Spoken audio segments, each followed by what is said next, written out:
Uh, I'm starting a timer to keep myself on time. Don't worry about time. We love interesting topics here. So, Sego Seo Guego, that means hello, everybody. Erin Yongyat, my name is Erin. Kwe Ekudang Beka Minidu Wabo, indigenous. I also have a name that's in the language of Anishinaabe-Moan. The language that you'll hear me speak the most, though, is called Kanyakehaga. And some of you might know that as Mohawk. So it's actually called Kanyakeha. Let's see. Scarborough, Natewagena, Ashburn, Ganagare, then Oswego, Natewagatuncho, Kanyakehaga, Mi'i, then Waganyato. So what I basically just said is that I grew up in Scarborough. I identify as a third generation urban indigenous person. My grandfather, my paternal grandfather, was Kanyakehaga. And so I have Kanyakehaga ancestry on my paternal side. He was actually taken into foster care when he was a little boy. And so he grew up in Toronto. My dad grew up in Toronto, and then I grew up in Scarborough. And so that's why I identify as being an urban indigenous person. Let's see. So thanks for having me. I'm really excited. In my bio, I'm trying to remember what it says is in there. So I've been growing corn and gardening for many years. My grandma's actually the one that taught me how to garden. And so it's something that's very dear to my heart. I started growing indigenous varieties of corn in 2015 when I was gifted my first seed. And so from that time, I've become something that people will call a seed carrier or seed keeper. And so it's part of my responsibility is to maintain these indigenous varieties of seeds that I have. So I think I'll just get started. So I titled my talk Gayant du Aste, which means let me plant corn.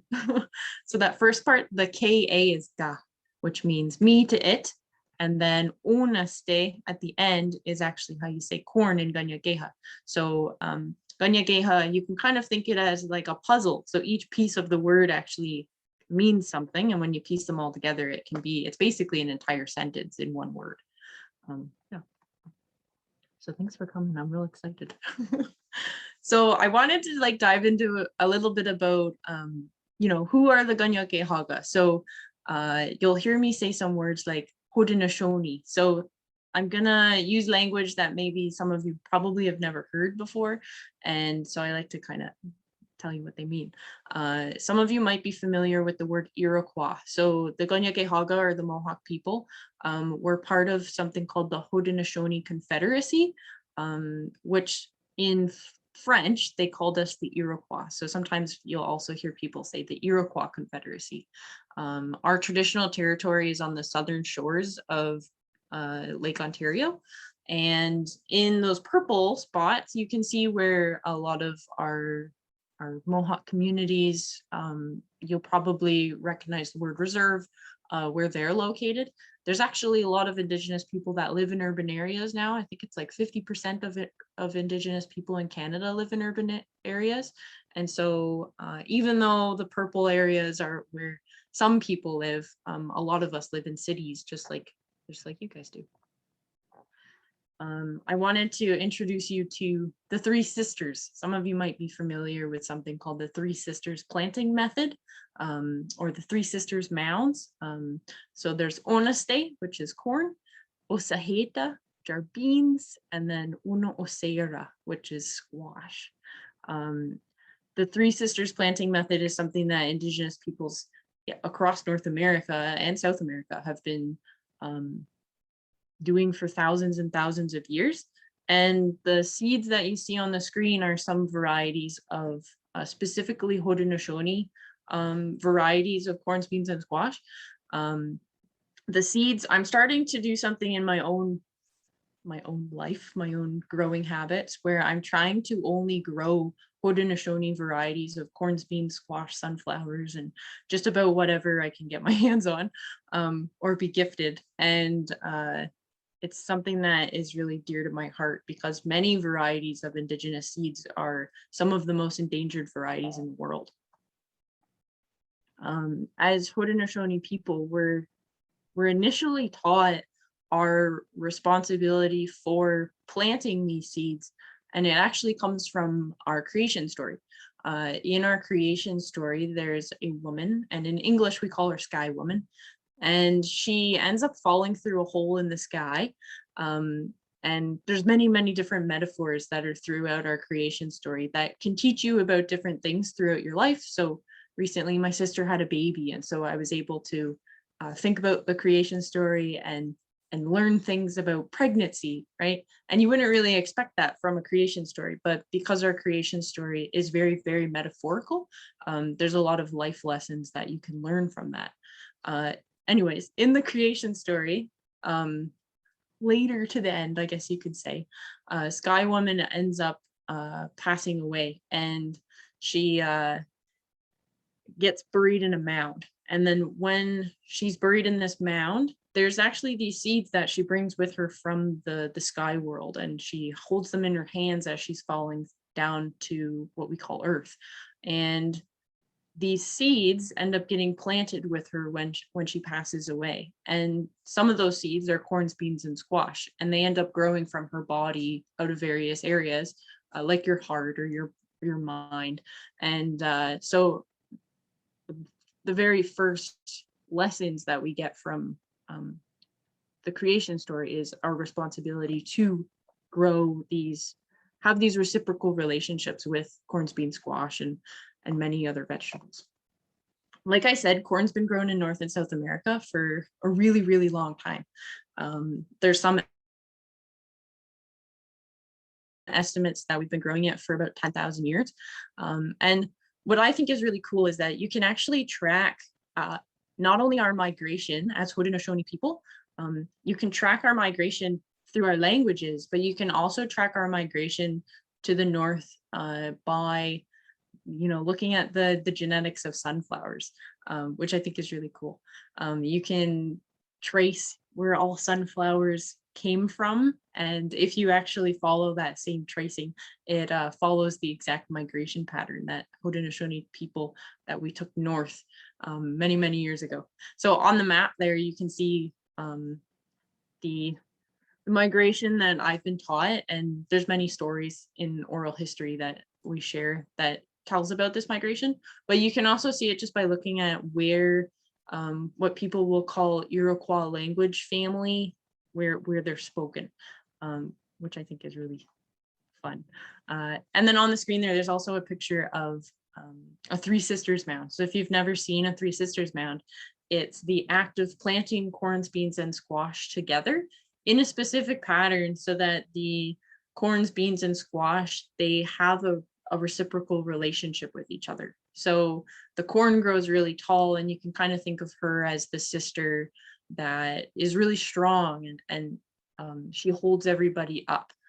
You can think of the squash as the sister that is kind of, she's like kind of prickly, and you don't want to like get too close to her, and she protects everybody else. She shades out all of the weeds and provides shade so that the soil doesn't get too hot. And then the beans, I always think of her as kind of like the little sister. She needs a lot of support, and so she climbs up the corn for support, but she also has a special little gift where she can provide the nitrifying bacteria into the soil so that the corn and the squash can benefit from her gift. So I like to think of them as these three sisters. One's really tall and really strong, and the others are younger, so that's the way that I kind of personify them myself. So speaking of corn, many of you are likely familiar with that corn you see in the grocery store kind of around Halloween time, and people always refer to it as Indian corn. in indigenous communities all across North and South America, corn has been grown for so long that we have developed through selection, like thousands upon thousands upon thousands of different varieties of corn. And some of these types of corn are some of the most endangered in the world. So on the screen, you can see many different examples. So oneste, or corn, there's actually one species of corn. So that means that if you grow two different types of corn beside each other, they will cross-pollinate no matter what you do. It's very difficult to make corn not cross-pollinate with each other. There's 6 families of corn. So there's something called dent corn, which is typically what cow corn is, the corn that you see growing fields upon fields upon fields. That's dent corn. There's sweet corn, the one that you're probably used to getting in the grocery store. You know, peaches and cream, that kind of corn. There's flint corn, which is really, really tough. It's very hard. And it's actually the type of corn that's been grown up in our area for a very long time. There's popcorn, flour corn, and then something called grandfather corn or pod corn. The popcorn, most people actually don't know this, that if you want to make popcorn, you actually have to have popcorn. You can't just use any type of corn. It won't actually work. And then flour corn is what people like to use for making corn flour, for tortillas and tamales and stuff like that. So someone asked me earlier, how the corn can cross-pollinate. And I really like using this picture to show people how you can see when corn has cross-pollinated. So corn, I really like learning the genetics of corn. I took biology when I was in my undergrad, and I really struggled with genetics, but once I got into growing corn, it made me have to really dive into and understand what is going on genetically. Because it helps me understand the specific varieties that I'm growing better. And so I really like telling people that, you know, my ancestors and indigenous people's ancestors all across North and South America, I think of them as like the ultimate scientists, because if you think about how many varieties of corn exist, you have to imagine how many experiments people would have done to figure out, you know, what kind of corn do you want it? Do you want it to be popcorn, flour corn, flint corn, you know? Do you want it to be black, or do you want it to be red? Do you want it to be purple? Do you want it to be yellow or white or pink, you know? So all of these like controlled experiments would have happened over thousands upon thousands of years for all of these types of corn to exist today. And it's actually a really cool experiment you can do with little kids for them to understand. I believe it's called Mendelian genetics, if I get the word correct. Something else that I like to tell people is that when we think about climate change, indigenous varieties of corn are already adapted for our climates. And so something that is being talked about in some indigenous communities is, you know, as our climates start to change, maybe we can just trade corn with each other that might work out better in certain areas, as they're, you know, if we continue to experience droughts here in Southern Ontario, there's specific types of corn that have been developed by other indigenous nations that might actually do really well here. So on the screen, you can see different types of corn that's really great for certain things. So some are good in humidity, some are good in heat, some are good with really high winds. So it really depends on where you are and what type of corn has been developed to grow there. The type of corn that is from this area is actually referred to as Eastern 8-row. So something that I've learned growing specifically Haudenosaunee types of corn is that corn is only classified as coming from Haudenosaunee communities or some Anishinaabe communities if they have 8 rows. So if you pick up a piece of corn, right, and you count all of the rows, if it has more than 8 rows, it's likely not from this area. So the Eastern 8-row corn, it has a really short growing season, and you know, my ancestors would have adapted that so that the corn would be ready before winter would hit, right? It has a really tough hull is what most people call it, but scientifically it's called a pericarp. It's the very outside of the corn. there's no dents in it, and that's really important. So a lot of GMO corn that's grown by mass producing farmers, they grow dent corn for cow feed. And so if you grow indigenous varieties of corn close to corn that is GMO, has this dent, you'll actually be able to see if your corn has cross-pollinated with it. And so there's a lot of conversations happening in indigenous communities about how do we, retain the sovereignty to our seeds. We developed these seeds thousands and thousands of years ago, and it's really hard to imagine that with one gust of wind, an indigenous variety of corn could become the property of a multi-billion-dollar corporation, right? Because they have patented many of their seeds. So that's some conversations that are happening. Yeah, so there's many different types of Eastern 8-row. I was just trying to put together a really quick list earlier, but some of them, for example, the one that I have here is Tuscarora white flint corn. I also have Tuscarora white flour corn, but this is the flint corn. This corn here that you see is called Mohawk red. And then there's many other ones. So there's one on the screen that you can see that's called Seneca Pink Lady. It's likely one of the most endangered varieties of corn in the world. Last I heard, there's like maybe only a handful of people that have that seed in the world. And then I wanted to put on the screen to show you how we eat this corn, because a lot of people misunderstand how indigenous peoples, how we consume corn.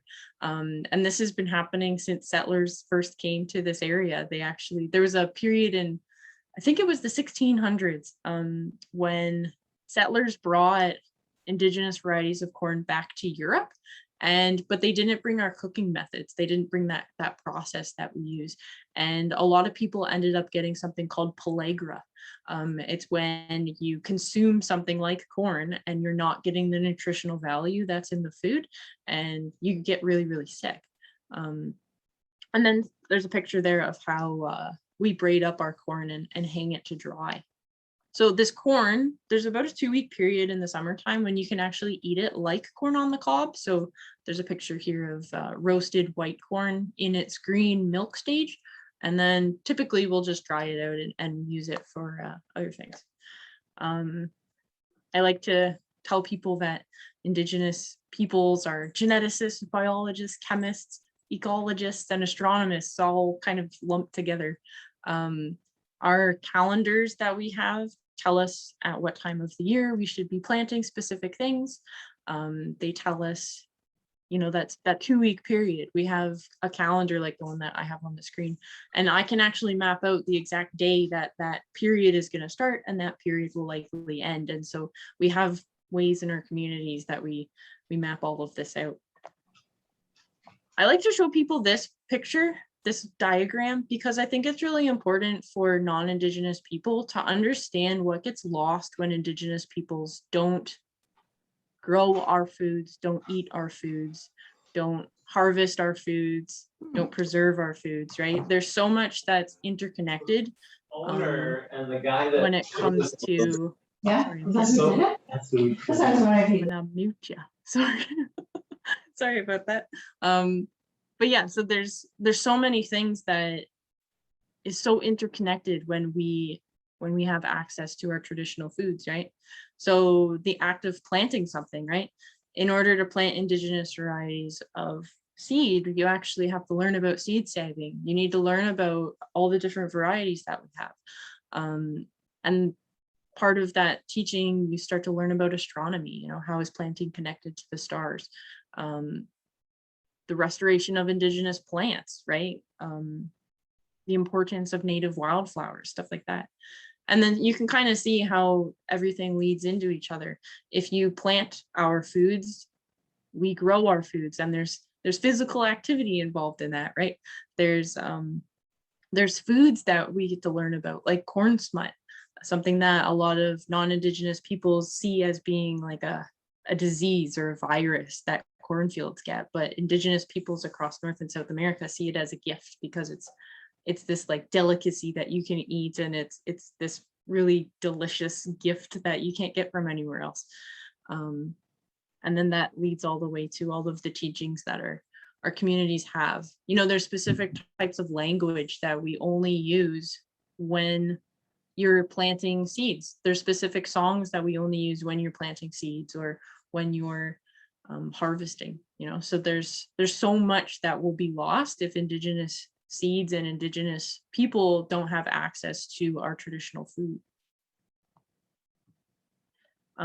So many of you might be wondering why are indigenous varieties of corns, beans, squash, sunflowers, why are they so endangered? And the truth is that there's been really aggressive genocidal and assimilation tactics that have been used by the British, by the French, and by Canadian officials.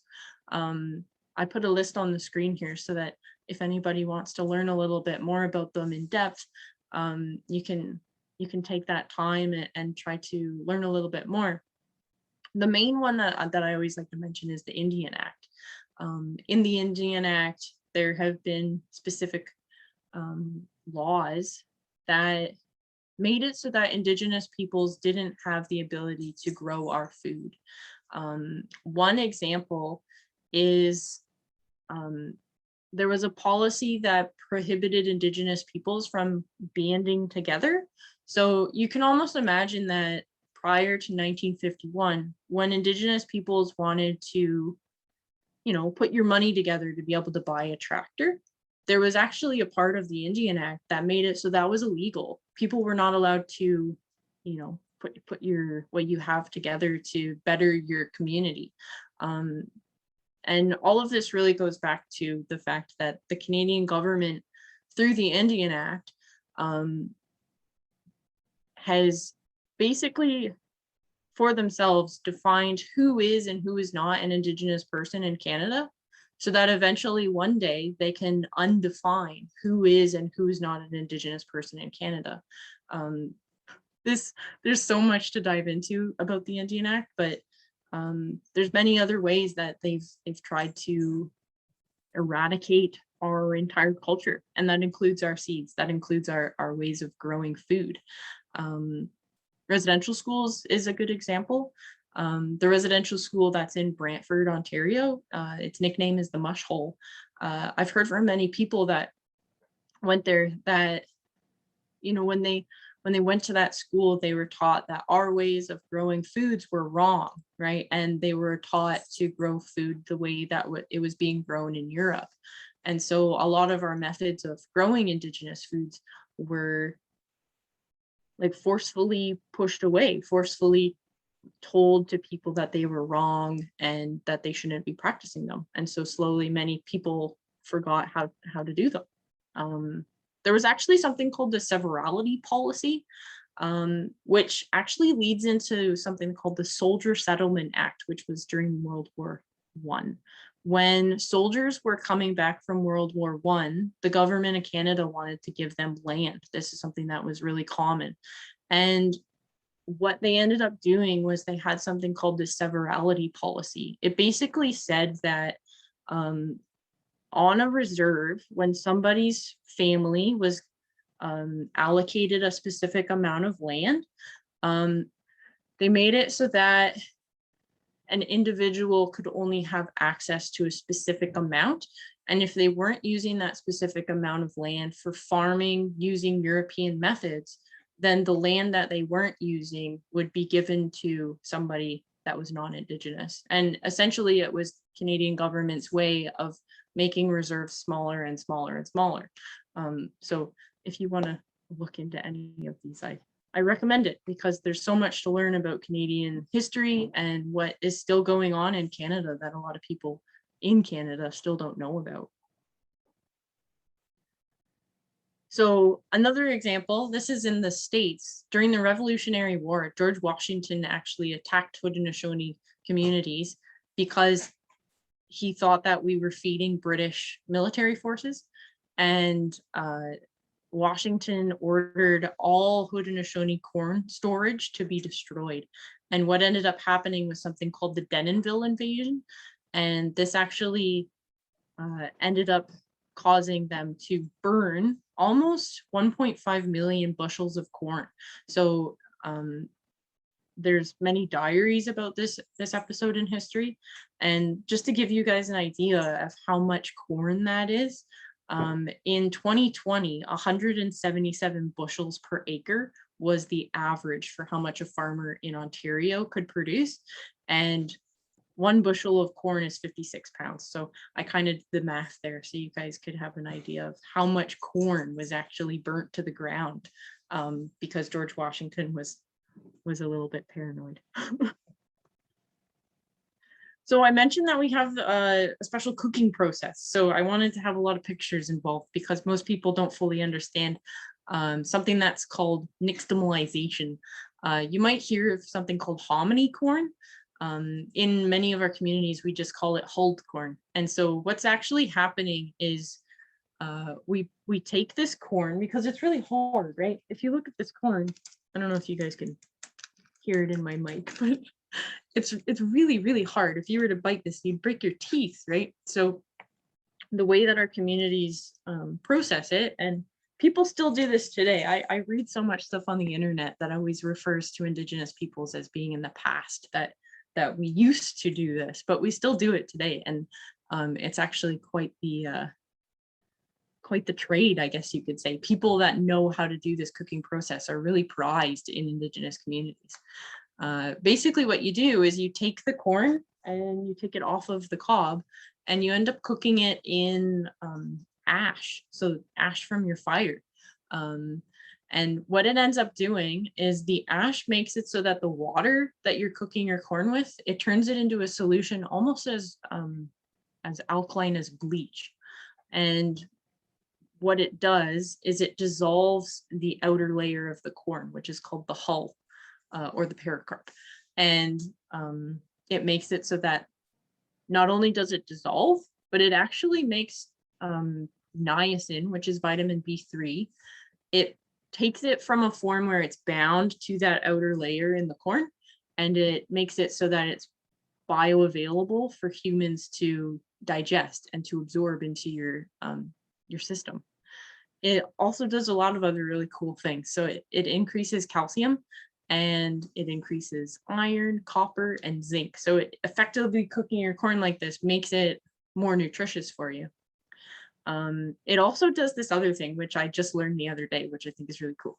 So a lot of the time when you grow corn, when you leave it on the corn stalk to dry, it sometimes will get mold. And it's not too much mold, but if you were to consume a lot of corn, you'd effectively be consuming more and more like microscopic particles of mold.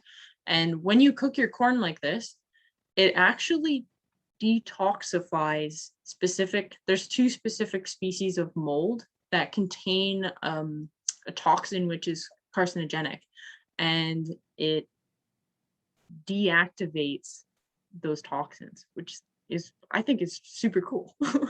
And so by doing that, by cooking it like that, it makes it so that you can eat as much of this corn as you want, and you're not going to be consuming this carcinogen and slowly it building up in your body.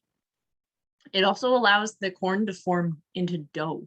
So if you think about when people make tortillas, you can't just take the corn off like this, grind it up into a flour and make tortillas. It doesn't actually work like that, because when you do that, it can't form a dough because there's this glutinous protein that gets formed when you cook it with the ash.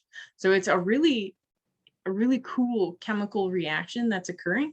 And something that I really love doing with kids is teaching them about chemistry. When a chemical reaction happens, there's usually 3 things. There's either color change, bubbling, or I'm trying to remember the third one. Change in smell or something like that. I can't remember. If anyone remembers, type it in the chat. So down at the bottom of the screen, you can see that color change.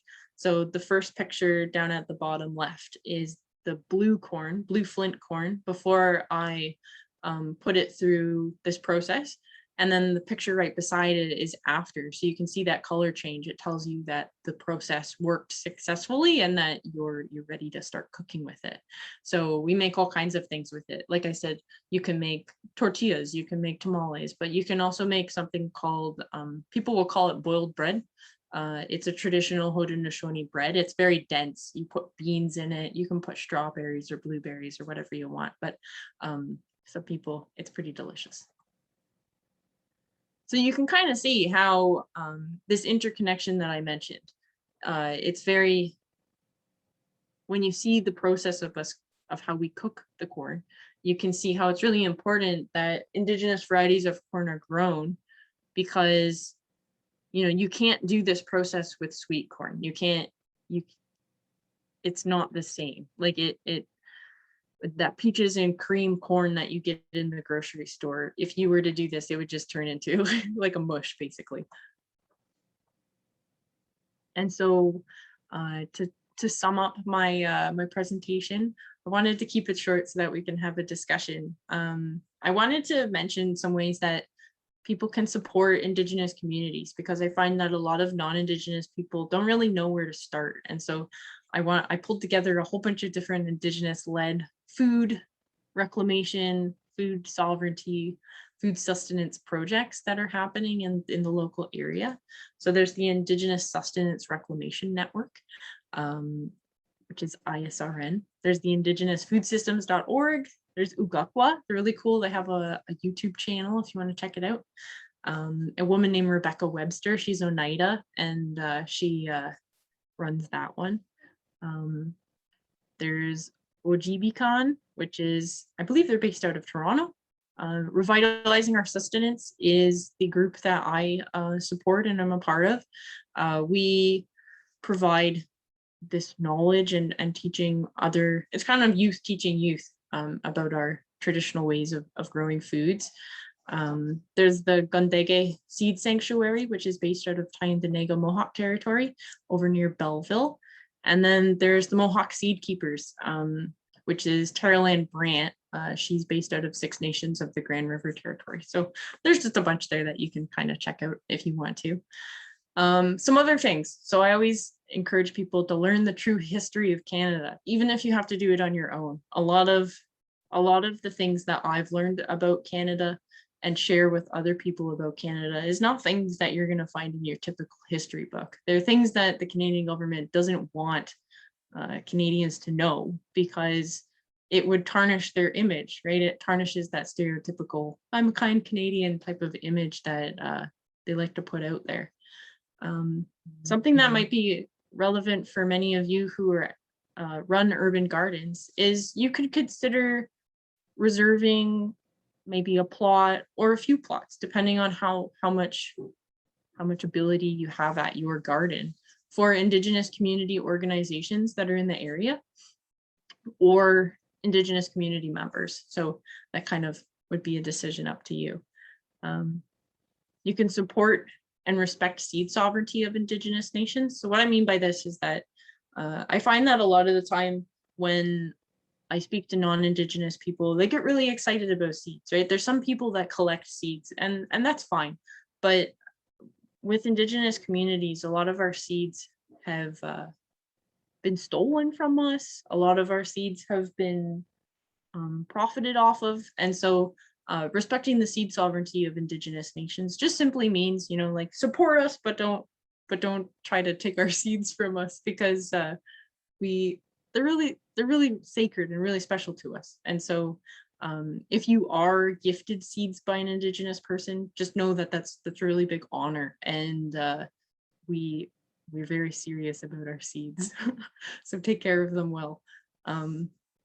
Maybe you can advocate for representation, Indigenous representation at if you sit at any committees or boards of directors or tables, just simply mentioning to other people that, hey, if you look around the room and there's no Indigenous people there, sometimes having a new voice at the table can really change the work that you do, right? Supporting different Indigenous-led projects, like I mentioned, or donating.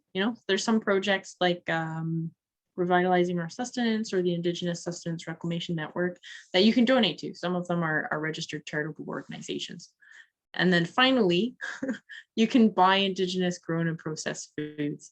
So I believe on one slide I had an example, which is from the White Corn Project. They're based out of the States, but you can buy Indigenous foods, right? And by doing that, you support Indigenous communities' economic development. And I think it's really important for us to be able to develop our communities in a way that is culturally relevant, that allows us to do things like grow our seeds and produce our food for other people. So yeah, with that, I wanted to just say, Nyawat, thank you so much for allowing me to come today and talk to everybody. And I look forward to some questions. Thank you, Erin. That was amazing. We all loved it, I'm sure. And I bet there's questions out there. I'm not seeing anything in the chat. I don't know if Marianne has anything.